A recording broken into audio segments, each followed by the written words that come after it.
Hi everybody, welcome to another episode of Unravelling Autism. Today we're going to be looking at the topic of whether parents can learn to accept their child's condition.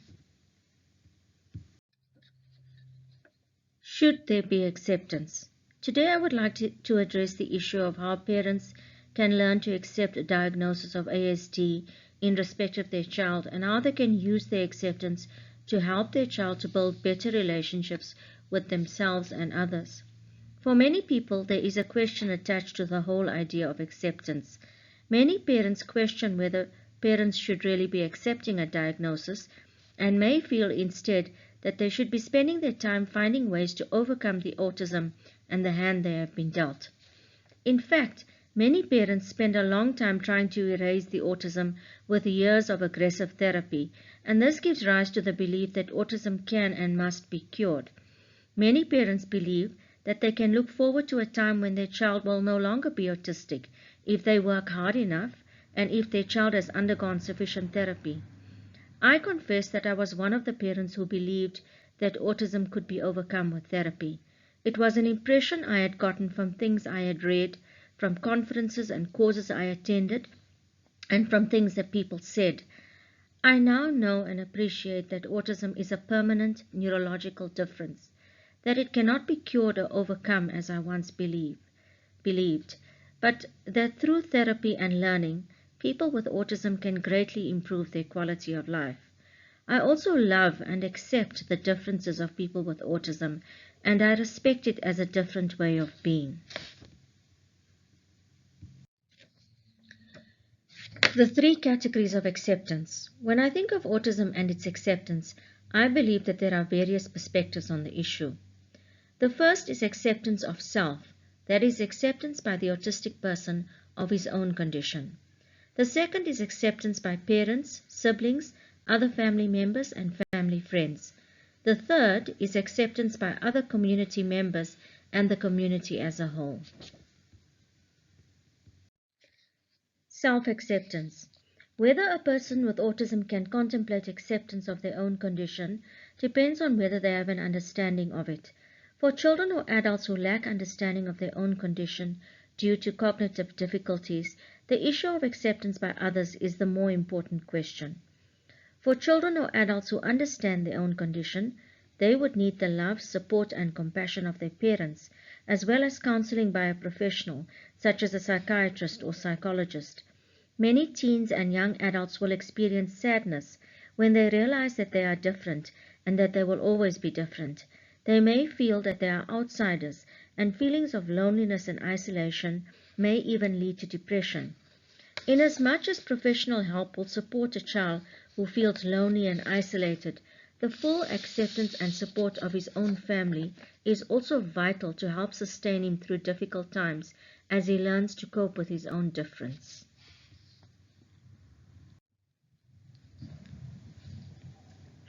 My personal experience.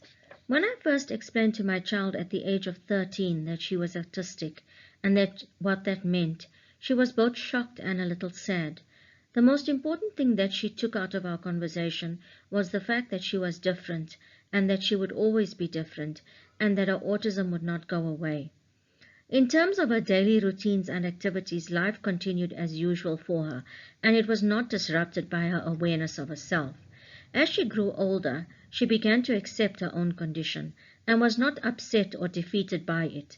She realized why conversations were hard for her, and she understood why it was difficult to make friends or to be at social gatherings for long periods of time. But her understanding did not make her sad to the point of depression. She was always proud of her autism because, as she put it, "This is about who I am, and who she is who she always wants to be." I once asked her, "Would you ever want your autism to go away so that you are not autistic anymore?" And she said, "Never." So we need to remember that much as we would want our children not to have a disability because we don't want them to face hardships and difficulties, they may be comfortable in their own skin and could or do in fact prefer their own autism. On the other hand, this is a personal experience, and how autistic individuals perceive themselves and cope with their difference will vary from person to person. Community acceptance. It is a sad reality that people with disabilities face constant rejection and prejudice. We live in places where constitutions protect the rights of people with disabilities, but the reality is that disabled people face stigma, prejudice, and rejection at every turn. They deal with people in public places who can't tolerate the differences of children who speak or sound different, or who appear to be strange or different in some way, or who have meltdowns for various reasons. These are people who would prefer to eat or have fun or socialize without the presence of disability in their space. When it comes to children and adults with autism, there is the greater challenge that disability is not one that is characterized by a physical difference. Autistic children look like other children. Their disability is not physically visible, as would apply in the case of a child with Down syndrome or cerebral palsy.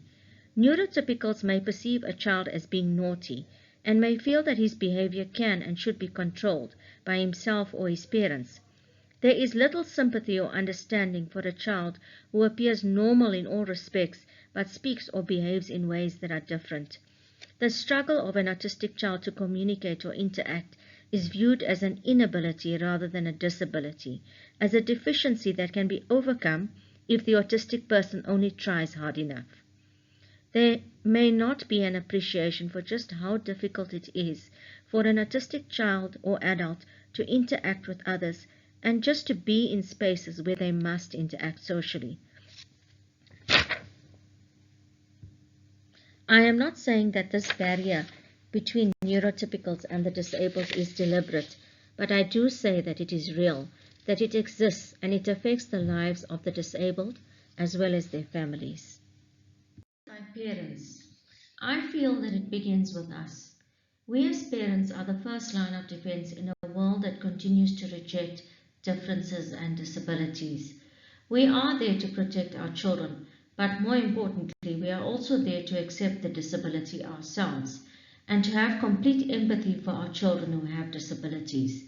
If we do not fully accept our own children and their disability, if we do not have complete empathy for their condition, how do we expect others to do the same?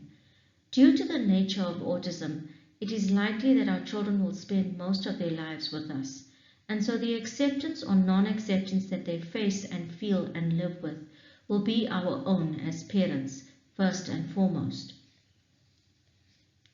You may say, but this is nonsense. I do accept my child as he is. I have always accepted him. But I do feel that acceptance is something pure and deep-rooted. It is there in the way we love our children, in the way we speak to them, in the way we treat them and nurture them. It is found in every step we walk with them, in the way we cherish them as the journey we are called upon to take alongside them. For a long time, I loved my child, but needed to believe that she or we would somehow find a way to overcome the disability. I saw the future as one in which we would exist free of the stigma and the burden of disability, as a perfect life, the kind of life lived by all the others.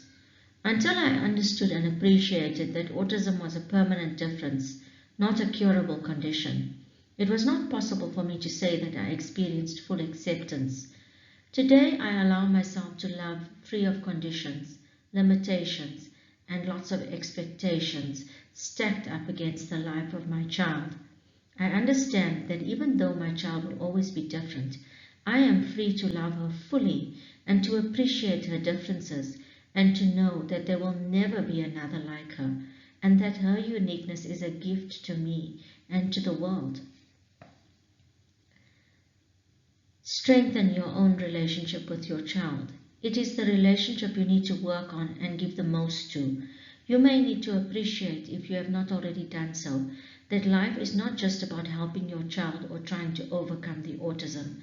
Life is firstly a matter of loving, being with, accepting, respecting, and building the best possible relationship with your child.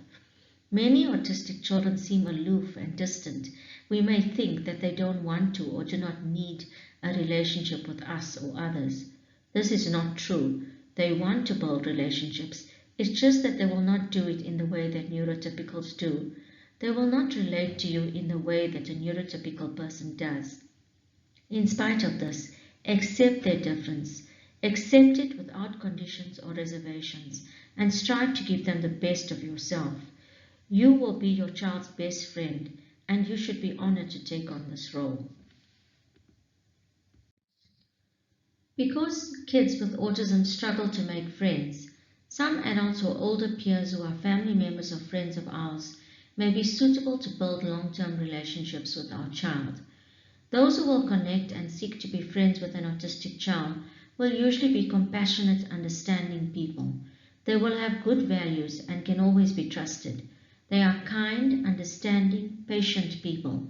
People who know instinctively that a child who is different must be treated with care and empathy.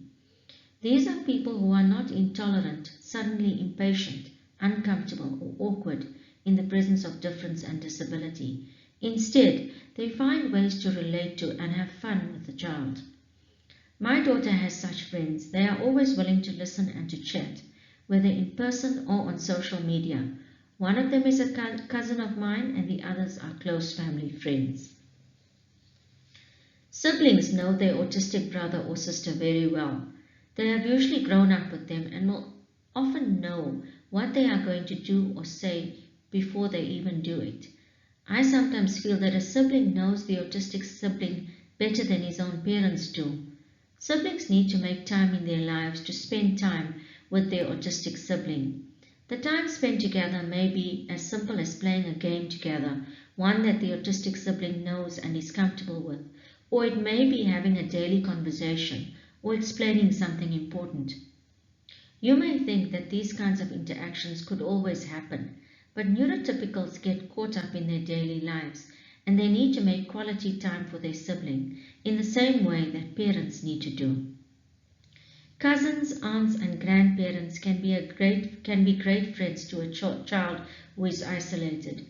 We need to encourage the relationships that do work, with the family members who are understanding and willing to make a place in their lives for their autistic relative. On the other hand, we should not force relationships on family members who are not willing or who do not want to make the time for this. Getting out into the world. Take your child out to the park, restaurants, the zoo, venues such as a bowling alley or a trampoline park, as long as they are safe and comfortable and they are able to safely spend time in the place. Don't be afraid of how they're seen, how others may glance or even stare at them. Easier said than done, you may be thinking. Remember that the more you expose your child to new things, new experiences, the more comfortable he will become with the outside world. The first time may be a disaster, the second just bearable, the third not bad at all. Remember also that your child has as much right to be in any place as you do, as others do. Strangers have no greater right to be in a place just because they are neurotypical. Arrange a few outings a year or a holiday with extended family or close family friends. Such events can be planned, making for less anxiety, and your child will also be familiar with these people, allowing him to be comfortable within a close and caring circle of people. The more we go out and take our kids with us, the more we will dispel ignorance and encourage acceptance. To keep our children away from the world because we fear the stigma or because it is easier for us is to encourage the habits of the past, where what was different was hidden and not spoken about. In that world of the past, shame and secrecy were always connected to disability. This is not the kind of life we want for ourselves or our child. Each day, we need to fight the battle for acceptance in society, if this is something we are comfortable doing.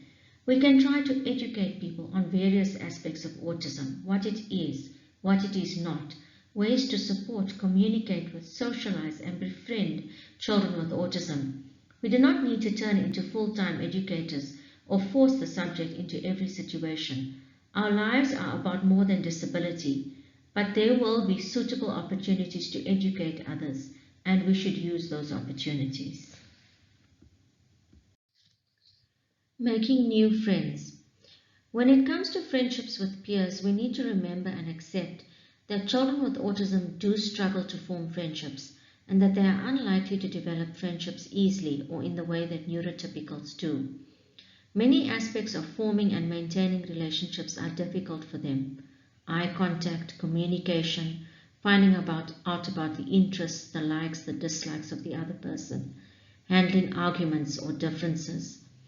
If your child does find a person who is likely to become a good friend to him, encourage and help them to meet, to chat, and to spend time together in structured activities such as bowling or movies. Autistic kids need help to arrange meetings and to be with friends, and it is likely that they will need our help for a long time. Friends do not have to be the same age, but they should have one or two interests in common, so that they have something to do together or something to talk about. Most kids the same or similar ages share interests such as music, movies, and video games. Children and even adults with autism are easily influenced by peers. They can be quite innocent and may lack the discretion to be able to discern when they are being misled or led into danger by others. On the other hand, some autistic kids can be very rigid and rule-bound and will not do anything that violates their personal set of rules and norms, so they will not allow themselves to be negatively influenced by peers or friends. Either way, it is important for parents not to be so concerned about their child cultivating friendships that they do not pay attention to their child's vulnerability or that they do not realize that their child may not be in a safe situation. Thank you for listening. I hope this video has helped to shed some light on a complex issue. My next video will be about the nuts and bolts of ABA therapy.